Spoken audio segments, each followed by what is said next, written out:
My name is Marcus, and I was in the business of killing everybody who walked in my door years ago. I was literally killing all of my clients, and I was killing myself. At 28 years old, I was on 5 medications. The last straw was cholesterol medication. My doctor told me at 28 years old that I need cholesterol medications, and I was a little upset because I was like, why is all this happening to me? Why is this happening to me? And I kept saying, you know, my father has heart disease. My grandfather had a heart attack at 57. My father, who had just turned 57, had a heart attack. And I'm like, this is obviously in my genetics. This is obviously part of what's the writing on the wall. And for some reason, somebody gave me a Bernard Jensen book, Be Well, Be Wise. I started reading it, and I was like, that's not the writing that has to be on the wall. I was on medication for, I was on prescription deodorant. I would sweat like yellow. I couldn't wear a white shirt because I was just sweat yellow. I was so toxic. I was eating the food that I was cooking for my guests. As a young chef, I prided myself in working at really nice places. So I'd always go try to work at a 5-star property, a 5-star restaurant, a 5-star hotel, building my resume. But as I kept building my resume, I kept declining my health. And I would just make a joke, like every new job I would get, I'd always say, well, I'm a new pant size. So I went from 30, 32, 34, 36, and finally 40-inch waist. Wow. And I was like, it was very depressing. But again, all that whole time I'm thinking, well, gee, it's in my genetics, right? This is what my life is supposed to be like. And this is the food that we're supposed to be cooking. And this is how I have a successful career, by making everybody come into the restaurant and smile and say, this food is great, as they go home to pop their Pepsid, and as they wake up in the morning to take whatever other medications they needed. And this was the whole mentality that I was in, and this was how I was taught and trained. And I thought I was a very successful chef until I needed cholesterol medication. I said, this is enough. And I was in Colorado. I was at a restaurant in Colorado, and our produce distributor sold mostly organic produce. His name was Chris, and he was 50 years old. And I found out that he would run for fun every year up Pikes Peak.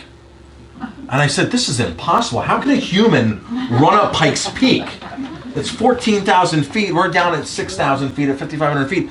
I said, this is insane. And I said, Chris, first how and why? And he goes, well, I eat right. I said, what do you mean eat right? I eat right too. I eat a lot of all this food that I cook. I eat, you know. And he was like, no, Marcus, I eat right. I eat what I'm supposed to be eating. I eat tons of plant food, tons of fruits and vegetables. He goes, I own a produce company for a reason. I specialize in organic food for a reason. And things started clicking. Be Well, Be Wise book was in my hand. Chris was like, oh wow, this is like now changing my thought process. And I'm thinking, well, if he can run up Pikes Peak, could I ever run up Pikes Peak? Could I do something like that? I was never a athlete as a kid. George, who my friend here, my lifelong friend, went to school with me, and George knows I was never an athlete in school. I never did anything. I was more concerned about going and working and making money. So I went to my doctor, and he goes, Marcus, you need cholesterol medication. I said, I'm not taking it. I said, I refuse to. And he goes, you need to. And he really was so firm with me, and I said, no, I'm not. And I didn't know much then. I did not know a fraction of what I know now, but I knew to be strong with my doctor. And I said, no, I'm not doing it. He goes, I'll tell you what, I'll give you 30 days. Because he asked me, what are you going to do? And I said, I'm reading this book. And he wasn't really interested, right? He was like, yeah, whatever. And he goes, I'll give you 30 days. Okay, if you don't improve in 30 days, he goes, you have to go on cholesterol medication. So 30 days later, I went back. I also picked up in the meantime a copy of Gary Knoll's book, Get Healthy Now. He was on PBS. I saw it on PBS, and everything made so much sense. There's no silver bullet, right? There's no one thing. You can't keep eating your McDonald's and taking Shaga. It doesn't work. So it was. But he talked about everything, right? He talked about eating right, about thinking right, about moving and exercising, and detoxifying. And I said, for once, here's a person that makes sense. And he's not really selling a product, which is why he was making sense, right? Because you all see all those infomercials. Take this product, a 30-day supply of this, 30-day supply of this.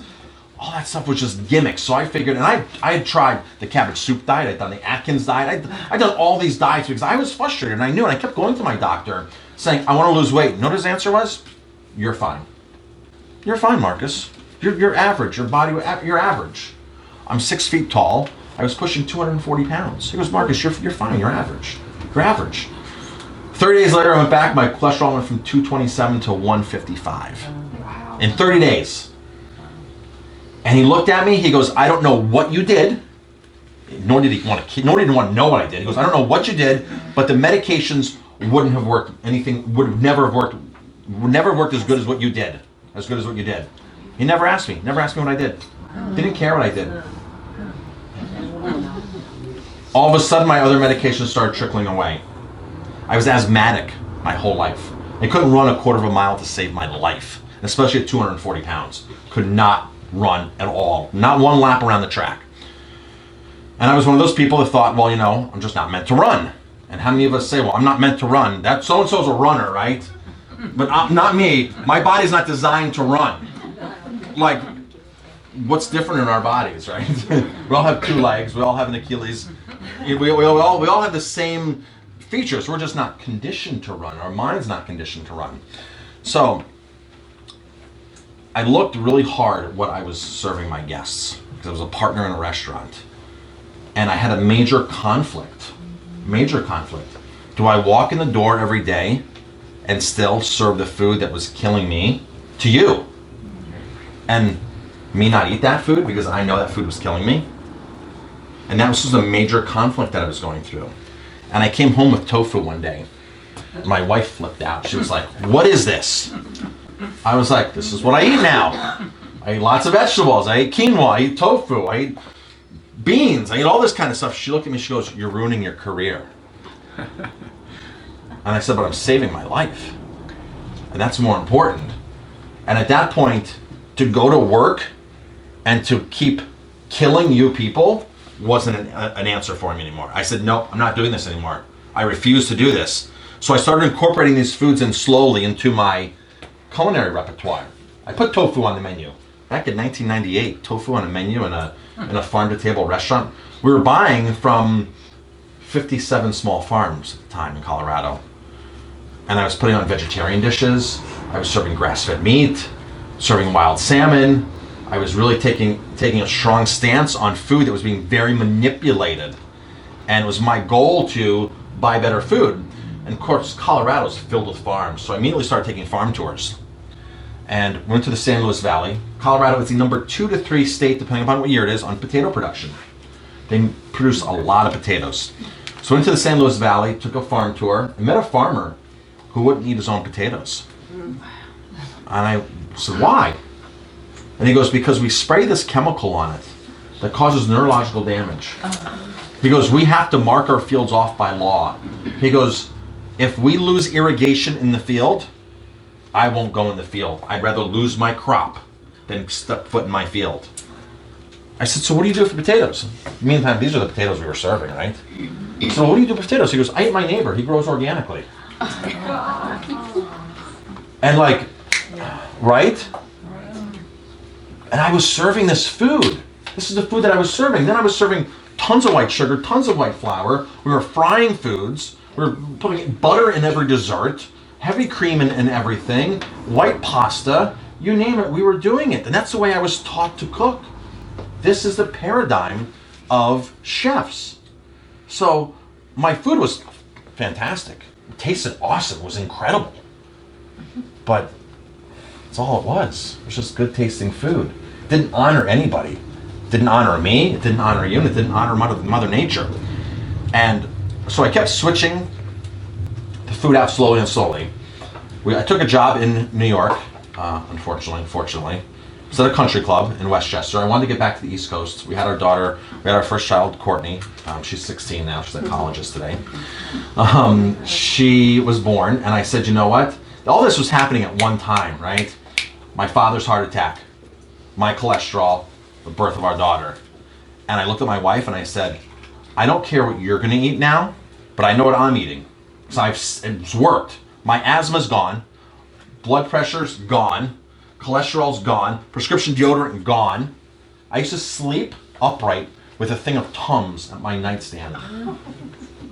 The prescription that they gave me for acid reflux wasn't working. The doctor wanted to operate on me. And the only thing he ever told me to avoid was French fries and fried foods. Just space out your fried foods and sort of avoid French fries. I couldn't sleep at night. And I looked at my wife and I said, I'm cured. I feel great. The weight's coming off, no more asthma. I'm active now, I'm going to the gym. And I said, we've screwed up our own lives really bad. Now that we have a child, now we really have to be careful. And that, as being a parent, was really the pivotal point. That was like, okay, wake up, let's do this right now. My wife was slow to jump on board, but it took her about 2 years. And she knew what I had done. It was no secret, and she saw the effects. So she was like, okay, there's something to what he's doing, but I still don't want to give up my white, chewy, gooey stuff, right? I still want my cheesecake, no matter where it comes from. So she wasn't really, if she was with me and I was cooking, that was fine, but when she wasn't with me, But I said, please don't give that stuff to our daughter. Here's all the food that we should be giving to our kids. And we took a job in New York to be back close to parents. We're very blessed. My parents and her parents are all in Ellenville, so our kids get to see grandmas and grandpas every single day. So that's why we moved back. Took a job in Westchester County. They wanted a chef who was very in tune to farm to table and the food that I was cooking. Turned out that's really not what they wanted. They just said that in the interview. I don't know why. But I knew my first day at my new job was like my first 2 months at this new job that this was not the job for me. And after 9/11 happened, I lost my job. Country clubs in Westchester County lost members, and they dropped membership fees drastically, and there was a big financial crisis. So I lost my job. It took a year later after 9/11. And so that was when I started looking for a restaurant to open. My wife and I wanted to open our own restaurant. And we settled on Ellenville at Aroma Thyme. So we've been open 13 years. And from day one, it's always been about real food. It's been about better real food. And local food is fantastic, right? Local food is awesome, but let's face it, not everything's local. We can't buy local sugar, right? So most farm-to-table restaurants buy slave labor sugar, slave labor chocolate, and whatever else is in the mix of commodity goods. At Aroma Thyme, we separate ourselves. We actually have a relationship with the person who makes our palm sugar in Bali. She's been to the restaurant twice. We know where our salt comes from. We've met the person who owns the mine where our salt comes from. So our big thing is to work relationships, whether it's local or global. My wife and I just took a 12-day tour of Italy to all the wineries that we buy from. Winery to winery to winery. So I'm really passionate about gourmet, real food. I like to drink wine. I know it's not the best thing for me, but I do enjoy a glass of wine. I do enjoy a great craft beer.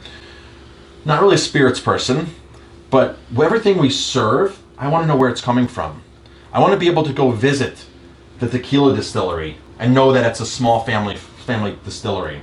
I want to be able to go visit the cognac distiller. I want to be able to go visit the Italian wineries, which we did. I want to be able to go down the road and visit the people that we're buying from and see who they're buying their ingredients from.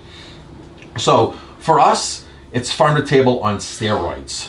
We want to know where everything's coming from and work relationships.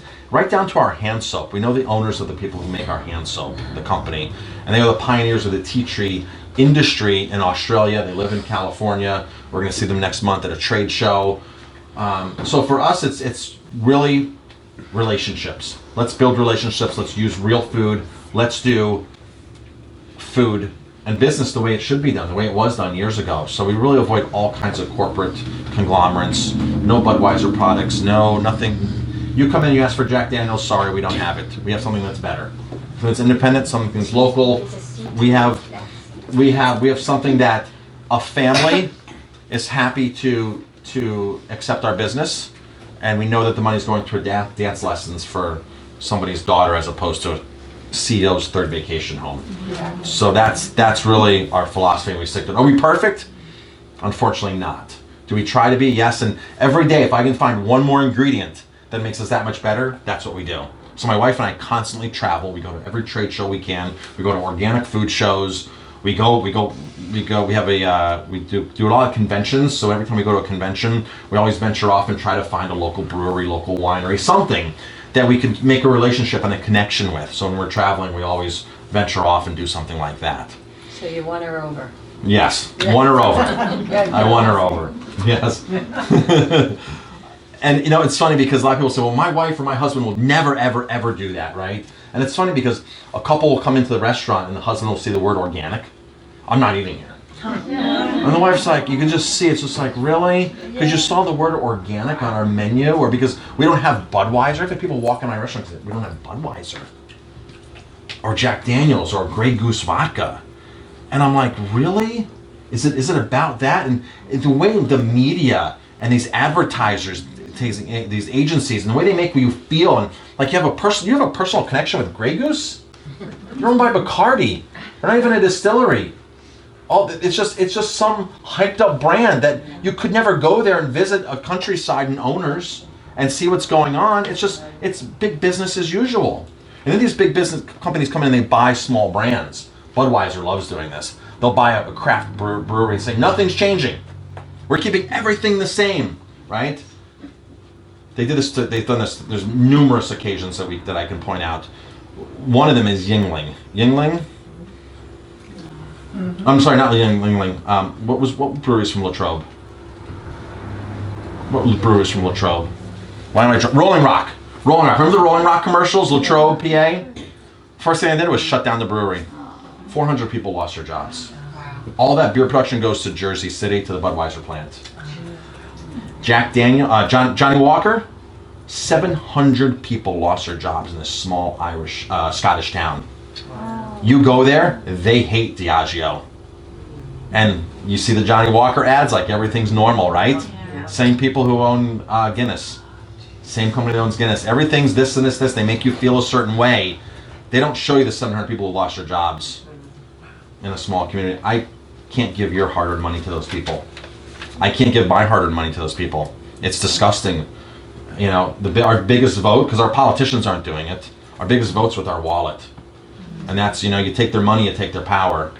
And, you know, the more you go to a restaurant, the more you support independent, the more you ask for independent, and you let them know that this is important to you, the more of a difference it makes. Because our voice is getting heard.